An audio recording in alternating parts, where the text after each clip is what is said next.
last week we pulled an album and a movie. Mm-hmm. Let's do the album first. All right. Okay. The album we pulled was King Diamond's Them. And this, let me give you a little background on the record. Fantastic album, by the way. Of course it is. It was one of my suggestions, so you know it's good. This is going to be a weird one to do. Well, hang on. This is King Diamond's third studio album, released on September 13th of 1998. Mickey D was the drummer for King Diamond's band at the time, who later on went on to play drums for Motorhead. And there's been one constant in King Diamond's band from day one. Mm-hmm. That's Andy LaRocque, one of the two guitar players. Okay. Andy he's been to this. He's So this still, was a 5-piece. yes. Okay. Hal Patino was the bass player. King Diamond, of course, was the singer. Yeah. Mickey D on drums, and then Andy LaRocque and I believe Pete Black on guitar. But I don't quote me on that. I could be wrong. I'm doing it from memory. Yeah. Before we go into the review, there was a letter attached to the album. Is that To Whom It May Concern? Yes. Okay. Spotify had that. If you went to the lyrics Yes. of the last song, it was on there. Yes, it is. It's okay. The letter is from King. Mm-hmm. It says, "To whom it may concern, I am scared to death. 9 years ago, they finally let me out, and I was just beginning to feel better. I'm not myself any longer. I guess you couldn't even recognize my face if you saw me now. That phone call 2 hours ago has me torn apart. It was Grandma. She invited me back to the old house. I do not want to go back, but I must. Maybe you will understand my fear if I tell you what happened during my childhood. 18 years ago, I was living with my mother and my sister Missy in Grandma's old house. I had been told that Grandma was away on a long vacation and she would soon return. She did. I have later found out that she was actually being released from that same asylum. She's insane, they said, when she kept on babbling about them. I still cannot make up my mind as to about who really did separate Grandpa's head from his shoulders. You see, they were always so nice to me. Anyway, time is short and I must leave for the old house. So here's what happened 18 years ago.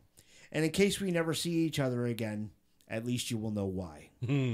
I'll bet we're going to have tea." Yeah, that was released as a bonus track. The phone call. On the Well, Japanese the version. phone call was. Yeah. Not the letter. Mm-hmm. The letter was attached. Was that in... Do you have this album? Yes. Is the letter in... The letter was in the liner notes. Okay. I actually had this on vinyl. Fantastic fucking album. This should be a fucking movie. Well, you could... when we get to the end, we'll talk about it. The first track is called Out from the Asylum, which is a spoken word track. It's not an instrumental. It's got some creepy musical accompaniment. And Doug says, "King Diamond, fuck yes." Brian, yes, I do need Advil, by the way. Yeah, there you go. There you go, Doug. Grandma, welcome home. Yeah. We'll get there in a minute. Out from the Asylum. This is our intro to the cast of characters. Mm-hmm. We meet King. Mm-hmm. King, will you stop playing that thing and answer the door? But the first voices we hear are them. Mm-hmm. Look, the old bitch is back. Yeah, I was thinking it sounded like the Muppets meet Gollum. Kind of, yeah. Kind of. And then we meet... It's a good setup. Like I said, of course we meet them. Mm-hmm. We don't know who they are yet. Nope.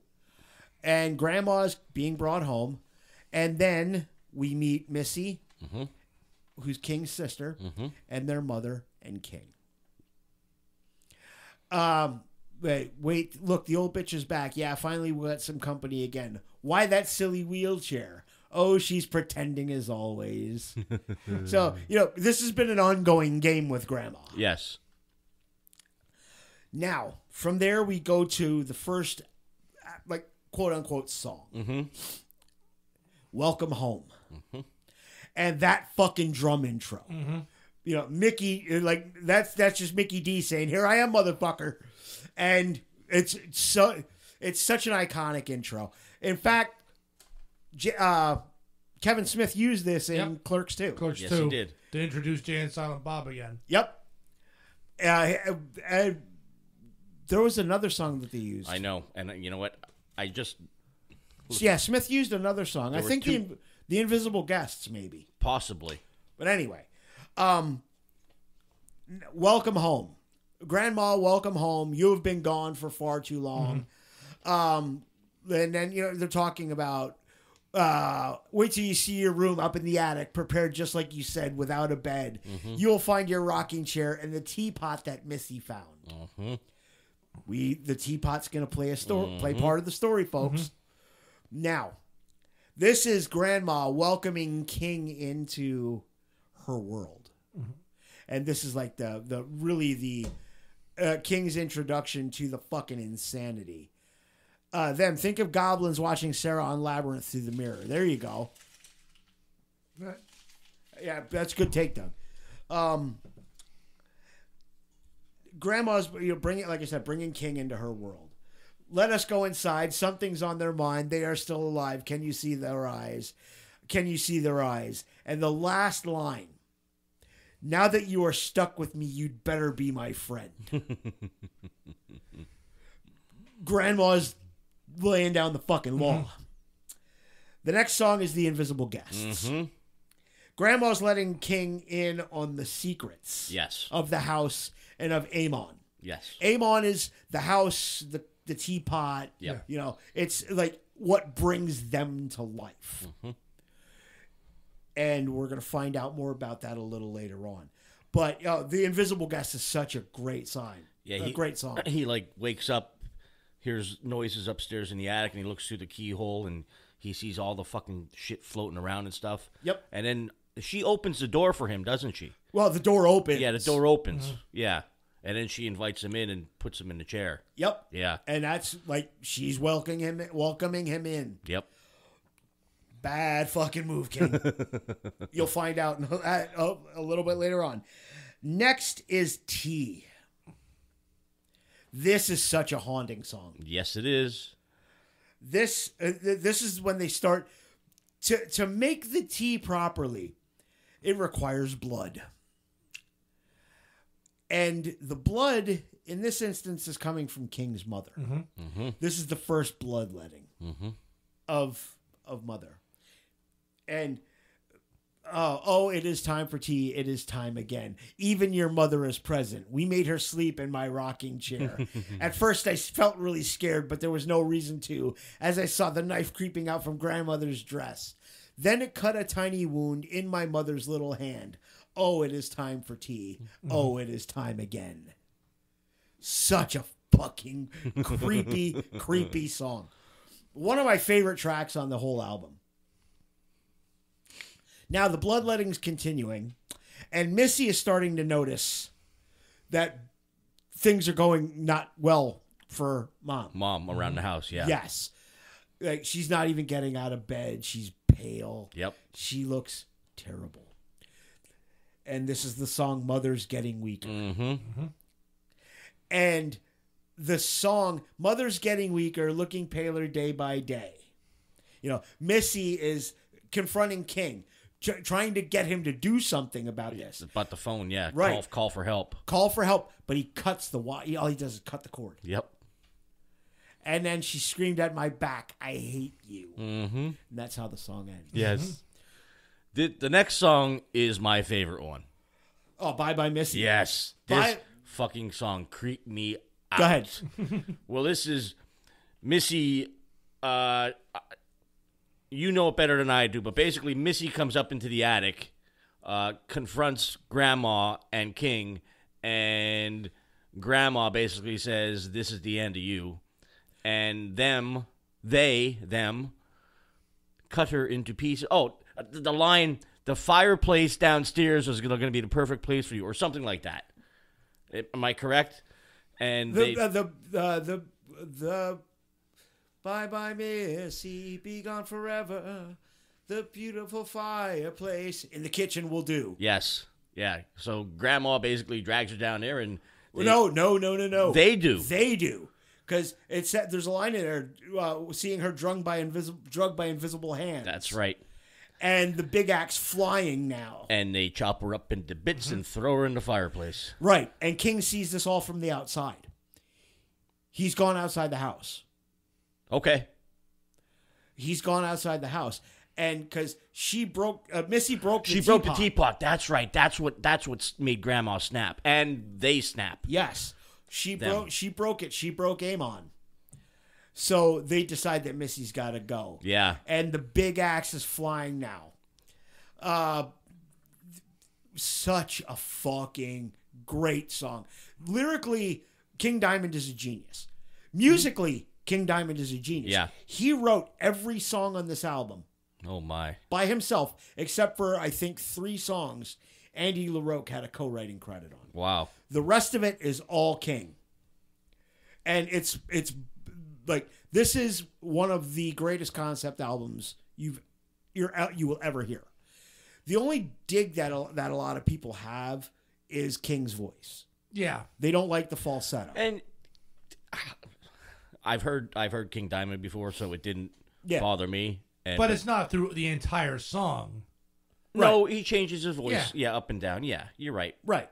But that he does have that falsetto that a lot of people just like, I can't listen to that. Yeah. Then don't fucking listen. Yeah. Leave it to those of us that have culture. And us. Bitch. Next is A Broken Spell. The teapot and the house are the keys to their power. Mm-hmm. Kings realize this. Because he's outside. He's outside. King now knows what he has to do. Okay. This is another brilliant song. Mm-hmm. Now, we get to the accusation chair. I want to hear your explanation on this one, because this one fucked with me a little bit. King kills his grandmother. Is this the one where he pulls her out? He takes gets her outside, takes her cane, and beats the shit out of her with the cane. No. He bites her throat out. Oh. He tears her throat out with his teeth. Okay. Yes. But you are right that he takes her outside. Let's go bathe in the moonlight. Yes. Okay? Takes the cane, says, "You're not getting away." And then he tears her throat out. Okay. And then with his teeth. Then he goes, this is when he leaves and goes into the woods? Yes. Okay. He takes off. He takes off, runs off into the woods. Because I was wondering, say accusation chair, but the chair was up in the attic. Right. Well, no, he might have pushed her outside on this one. Okay. He might have pushed her outside in the chair. But Oh, the wheelchair. yeah. Yeah. Well, the rocking chair was upstairs, Okay. which we're going to talk about a little bit later on as well. Next is a beautiful haunting instrumental called "Them." Mm-hmm. Andy LaRocque wrote that one by himself, and it's some of Andy's most masterful guitar work. That dude is such a brilliant fucking musician. He played with King Diamond, of course. He still plays with him. I think he did a stint in Merciful Fate when Hank Sherman couldn't tour. He toured. I think he might have toured with Merciful Fate. I know he played on. What fucking album was it? He played on a Death album. Oh, wow. Yeah. I want to say no. I want to say it was Individual Thought Patterns, but I think that's not right. But I know Andy LaRocque did play on a Death album. Symbolic. I think Okay. I'm pretty sure he played on Symbolic. So if you know anything about the quality of musicians that Chuck Schuldiner always surrounded himself with, and to know that Andy LaRocque did an album with him, you can tell. Yeah. Then you'll know how good Andy really is. Yeah. Amazing song. And then we get to Twilight Symphony. King's found by the police, and we're introduced to Dr. Landau. Okay. Dr. Landau is a therapist, or a psychiatrist. Dr. Landau returned, and I told him the story. Are you mad or just insane? You can take him away now. The boy has lost his mind. Oh, I tried anyway. We'll find out more about Dr. Landau later on the next album. See, now this is I didn't fucking know there was another one until today when I went on nice little summary on Wikipedia Yes. of the album, but then I saw it's the first of 2 concept albums about King, and I'm like, fuck. Yes. What was that? It starts with a C. Conspiracy. That's it.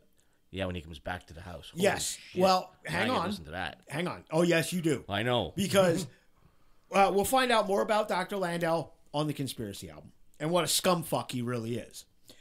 King sent to an asylum, Correct. probably the same one Grandma just came from, I would assume so. and his mother is still alive. Okay. King's mother is still alive. So now he gets out. It's 9 years later. Mm-hmm. Or, well, it's 9 years goes by of him in the asylum, and he gets out. He's out for 9 years, and then we get Coming Home, which is King returning back to the house. And the phone call, which is Grandma calling King back. You got to come to the old house. Yeah. Grandpa's here. Missy's sitting in his lap. That's them. Yeah. Them is all of the spirits Yeah. within Amon. Yeah. Okay. Now, on the Conspiracy album, we find out how deep this shit goes. Because King's mother is now married to Dr. Landau. Okay. Oh my. Yeah. Oh, Conspiracy, I am being victimized again. I'm gonna have to listen to that. Yeah, you'll dig it. yeah. You'll dig it. King's concept albums are always fucking top shelf. And he's done more than just the Them saga. The Eye is a Conspiracy. The Spider's Lullaby. There's quite a few like wonderful Yeah. King Diamond Conspiracy Yeah. or King Diamond concept albums. Concept albums. The guy's a brilliant songwriter. And, I mean, even going to his stuff with Merciful Fate, the guy writes great songs. I've never heard a King Diamond album I didn't like. I thoroughly enjoyed this. And this is another one I got to thank Ricky Rackman for. Because I saw the video for Welcome Home on Headbangers Ball. No shit. Okay? It was December of, when did this come out? 1988? December of 88. I saw the King Diamond's Welcome Home video on Headbangers Ball.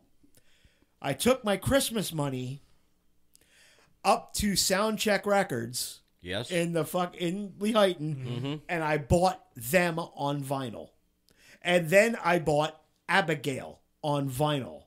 And then I bought Fatal Portrait on vinyl. And then I went back and bought the entire Merciful Fate catalog. Holy shit. And I bought everything after. Up to, I think what the hell was the last one I bought? I know I had Conspiracy. I know I had Eye of the Witch. The Eye. I know I had Spider's Lullaby. Like, I just love King Diamond stuff. The guy is such a fucking fantastic musician and a fantastic singer. Great storyteller. But you are 100% right, Jim, with what you said earlier. This would make a fucking awesome movie. Absolutely. Especially after I listen to this next one. I mean, you can put the two of them together. Yeah. Yeah. You would have to. You would. Well, no, you wouldn't have to. You could stretch it out a 90-minute movie Yeah, you can make a out of sequel. them. Yeah. Yes. And then you could do Conspiracy as the sequel. Just as long as they don't use any of the songs during the movie. Because it doesn't need the songs for the movie. Let the ambiance and let somebody make up a score. Whoa, why not? Just to hear Tea Time, Monday yeah, but- night, I was waiting. We can make it a musical. There you go. Let's get on Think that. Rocky Horror Picture Show. but with them. Well, Oh, this will be a late night double feature picture show, all right. But yeah, I mean, this is to this day. This is one of Doug says. I think we're scaring Bill because you were kind of quiet during that whole thing. well, it's like I guess I was just waiting to the end because I enjoyed the album Right. in its entirety. I mean, it did start sounding this like a little bit. Every song kind of like started sounding the same during the middle. Because I think the one about mothers Getting weaker. getting weaker, I think that should have been slowed down to convey the weakness. That's not a bad idea. But again, just the whole flow of it, you could hear it come full circle at the very end. It's like, oh, the shit's starting again. Yeah. You know? Yeah.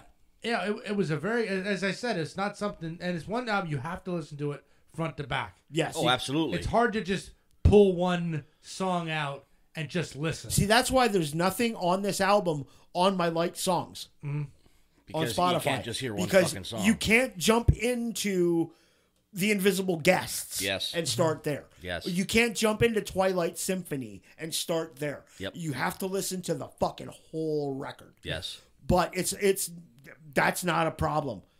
It doesn't drag at all. There's no dead wood on this record. No. Doug says he agrees he's never heard a bad album by King D or Merciful Fate.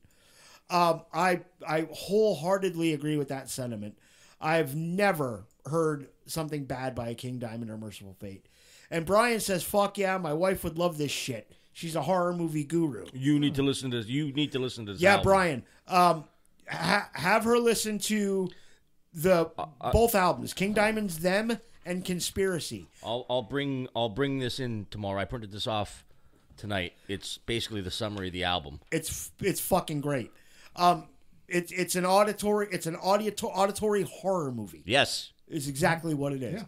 And being the horror junkie that I am, 10,500 out of 10. Oh my. Not 10 out of 10. I'll go 9. I'm not even going to rate it because it's just a really good album. I don't want to taint it with a rating. But But you're not, Taint. your taint doesn't rate it. You do. It's just hard. It's hard to rate it because I know how highly regarded. I mean, it's something that I'm not going to sit and listen to it like a every Christmas kind of thing. Yeah. You know, I mean, a lot of King Diamond stuff, I do enjoy just individual songs, and especially Merciful Fate. Oh, yeah. yes. I don't sit and listen to full albums of this. This is the first time I heard the full album. Really? Yes. Same here. Even though I know a lot of King Diamond and Merciful Fate songs. Dude, I've really slacked off. Undertale. Yeah. Well, yeah. I mean, Camera can't pick that up. I was I used to know if I'm singing along with it, I still know about 90% of the lyrics of the entire fucking album front to back. But there was a point when I could sit and recite, even without the music playing, recite you the entire album. Because that's how much I listened to this in high school. This album was on heavy rotation. And, you know, still gets playtime. Yeah. And I'm gonna listen to Conspiracy. I have to listen to it now. Yeah, you'll like it. It's like I said, it's a continuation of this record. Great story. Good pick, Eric. Good pick. That was a good pick. I know. That's why I said it. I will pat you on the back just because I don't know how hard I can pat you because I know you got a bad back and shit. So You got a weak back. Doug says he was just that Bill. You were just listening contently. It reminds me of sitting around a campfire telling ghost stories. Yeah, Yeah. yeah. You can never go wrong with King Diamond.